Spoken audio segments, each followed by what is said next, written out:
अच्छा एक बात बताओ, सही सही बताओ, हवा निकलने के बाद वजू करते कि नहीं आप लोग? ये बोलते हैं जब तक बम की तरह ना फूटे वजू नहीं टूटता। चलता? पूछो इनसे कितना डिस्काउंट। हम लोग औरतों को कहते हैं मजार पे जाना मना, ये मस्जिद में लेकर आते। हम लोग सुन्नत और नफल पढ़ने पर जोर देते हैं, ये बोलते टोपी भी जरूरी नहीं है।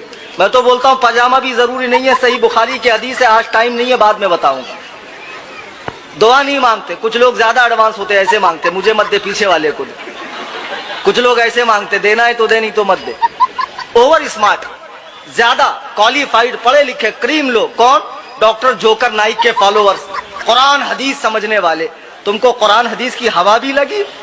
डिस्काउंट। अच्छा, कुर्बानी का मसला, बड़े जानवर में 7 हिस्से, छोटे में 1। इन्होंने और डिस्काउंट दे दिया, पूरे घर की तरफ से 1 मुर्गी कर दो, हो जाती। अब मुर्गी तो गनीमत थी, आगे और फतवा निकाला, बोले अंडे की कुर्बानी भी हो जाती।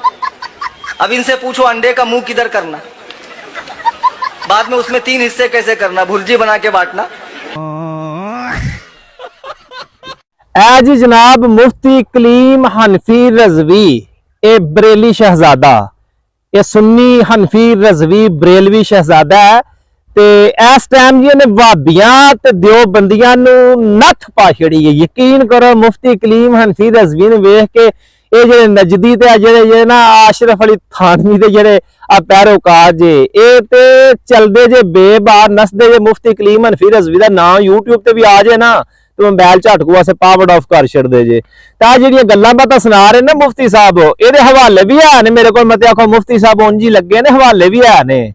ये आंदे ने जी हवा जिहड़ी है ना, हवा ये जिन्नी देर तक बहुत ज्यादा आवाज ना आवे, पूरा धमाका ना होवे, पूरा महला सुने ना, ते वजू नहीं टुटदा। तां ते कदी साडे नाल खलो जांदा ते बो मट्ठी मट्ठी स्मैल आउंदी रहिंदी है, ते असीं आने पता नहीं वजू टुट गया ते ना कीता नहीं, या शायद साडी कोई गलतफहमी है। ते अज पता लगा माड़े मोटे चुटके दे नाल माड़ी मोटी जिहड़ी आ छोटा मोटा जिहा धमाका है, ओहदे नाल वजू नहीं टुटदा इन्हां दा।